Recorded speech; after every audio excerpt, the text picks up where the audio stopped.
There have been so many reports about Erik Ten Hag's future as Manchester United manager. Will Jim Ratcliffe and INEOS want him to stay, or will they replace him? But hardly anybody is talking about one of the most important questions when it comes to the future of Ten Hag. And it's what I'm going to discuss in this video. Will Ten Hag be willing to give up power to work in a new structure at United? Let me explain why this question is important and show you what Ten Hag has said previously that he will need to change if he is going to remain as United manager under Ratcliffe. There really has been so much speculation over Erik Ten Hag's future at Manchester United. He's been defiant in the face of it. He's got his biggest result of the season so far against Liverpool and probably good favour right now with INEOS. But will he be our manager next season is a question that so many people have asked. But in my opinion, I don't think they've been asking the right question about whether or not Erik Ten Hag would be willing to work in what is going to be a new look Manchester United. And that's the question I want to ask in this video. I'm going to take a look at some things that Erik Ten Hag has said previously and how, in my opinion, he's going to have to shift on those principles if he's going to work in this new structure, because this new structure under Jim Ratcliffe will be a new role for Erik Ten Hag, because the position of being Manchester United manager is going to change. It's from the Telegraph here at the weekend, and this is something that we know we need at this club. We've needed for a long time. It should have been the structure when Erik Ten Hag came in. It should have been the structure that existed for Rangnick, for Solskjaer, for Mourinho, for Van Gaal before him. But it's better late than never. Jim Ratcliffe is looking to put in a head coach at United rather than the manager role. He believes it's an important part of the club revamp, moving away from the traditional model of one manager overseeing several departments. The new model would see a head coach focus primarily on the training pitches at Carrington. The Fergie model doesn't work in modern football. The Fergie model will never work at Manchester United. The Fergie model has not worked at Man United post-Fergie.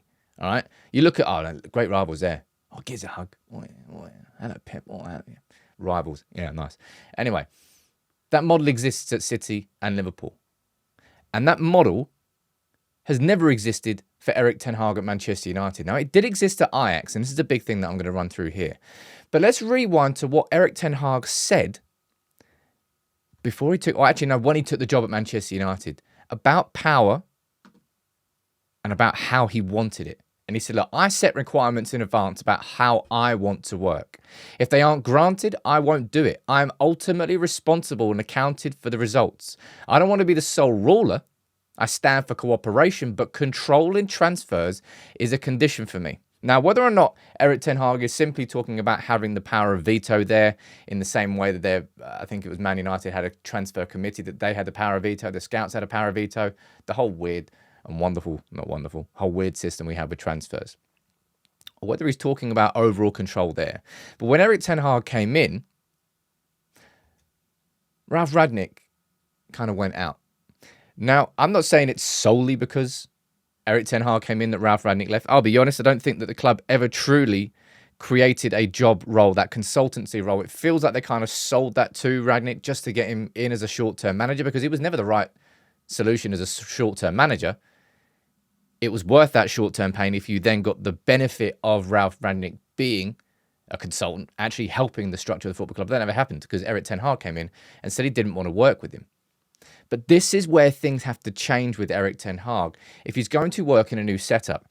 And the thing is that he's done it before. And the thing is that the best version of Erik Ten Hag has existed in a structure where he had Edwin van der Sar at Ajax as a CEO. He had Mark Overmars there. It's effectively the sporting director. I don't know whether it was actually a sporting director on paper, but he was a sporting director. Erik Ten Hag was allowed to be the tracksuit manager. The tracksuit manager that Jim Ratcliffe wants to bring into the club. I want you to let me know in the comments whether or not you think that Erik Ten Hag is going to be willing to do that at Manchester United. Willing to go back to that sort of setup and system that he had at Ajax, or whether he would, is it a sense of pride? I think it's one of the most important questions, because this new setup at Manchester United is going to be new, all right? It will lead to a reduced role for Erik Ten Hag. But in my opinion, it's going to allow him to focus on what he, in my opinion, does best as a coach.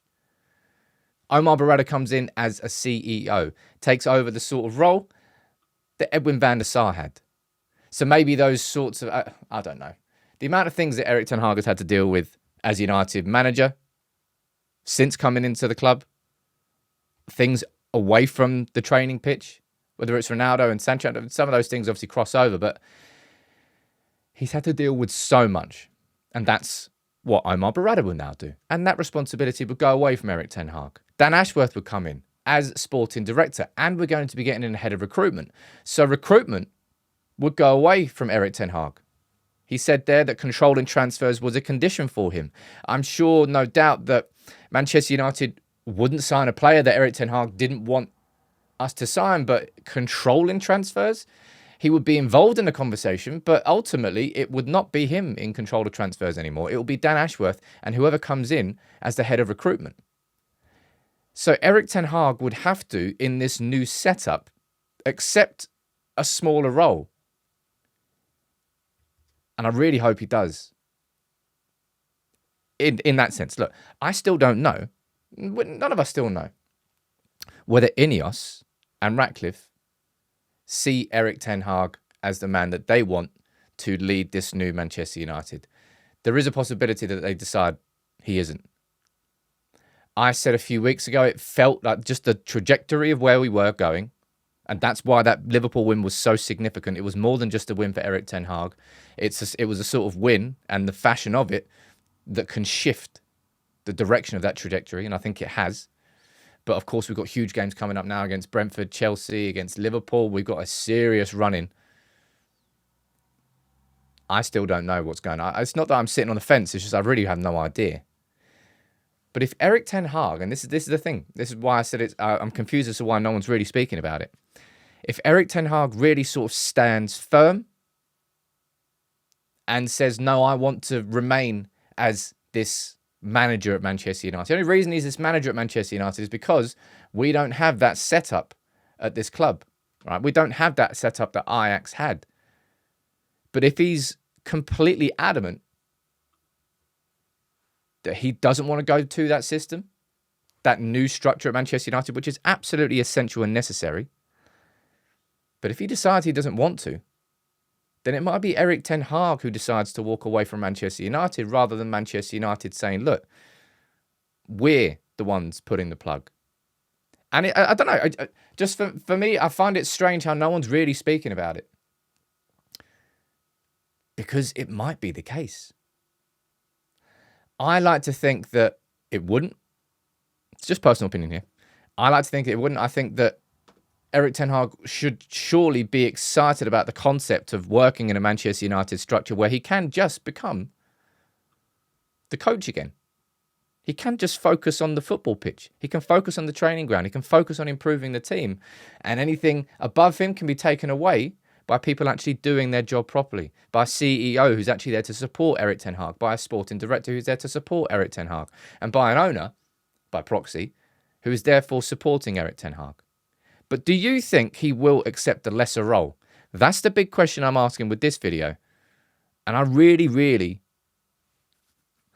I'm unsure about it. Let me know what you think.